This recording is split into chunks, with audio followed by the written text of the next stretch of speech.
It is an honor to join His Excellency the President of Burkina Faso and this eminent group of distinguished panelists at the high-level panel discussion on the multisectoral prevention of and the response to the elimination of female genital mutilation and cutting (FGMC). As a representative of the National Commission on Violence Against Women, one of 3 national human rights institutions in Indonesia, I am happy to share our work in eliminating FGMC. The practice of FGMC is highly prevalent in Indonesia. More than half of the FGMC practices occur before the girl reaches 4 months of age. FGMC is viewed as a religious requirement and a rite of passage.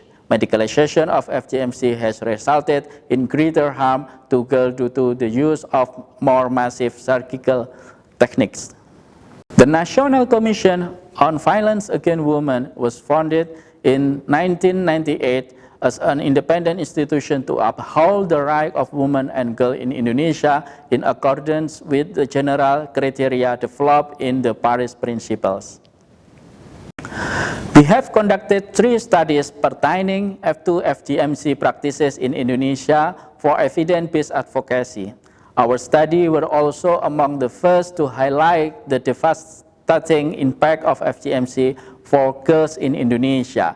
We found 53% of our respondents reported bleeding, 52% reported reducing sex drive, and 2% reported infertility. Furthermore, our study also found that girls experience prolonged trauma as a result of experiencing FGMC. Economically, FGMC rituals that occur in several areas also contribute to additional household expenses. Distinguished participants, responding to these study findings, we have built dialogue and strategic partnership with religious and traditional leaders.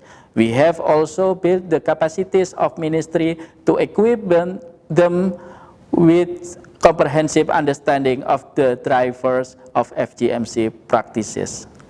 We have set up an advocacy consortium consisting of religious leaders, academic, and civil society organizations.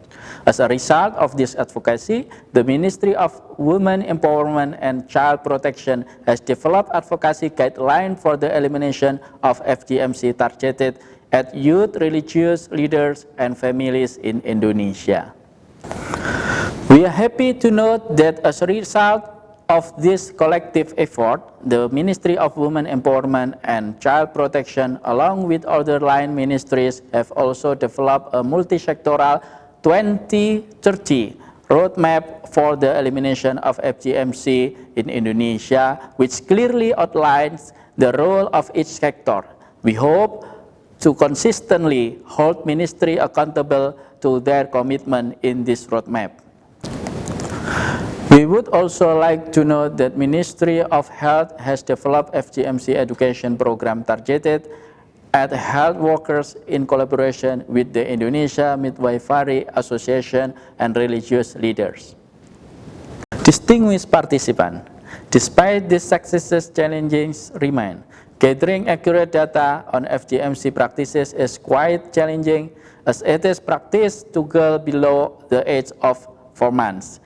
And therefore needs secondary reporting from parents and family members. The government is also yet to have a clear regulation on the elimination of FGMCs. Therefore, we plan to continue our effort in the following areas. We will support line ministries in developing and strengthening policies for the prevention and elimination of FGMCs, continue to mobilize and strengthen the advocacy consortium, and expand the number of ministries and experts involved in the prevention and elimination of FGMC. Distinguished participants, before I conclude, I would like to thank all partners for their great effort in eliminating this harmful practice in Indonesia. We remain hopeful that with political leadership and a multi-sectoral engagement inclusive of civil society, we can eliminate FGMC by 2030. Thank you.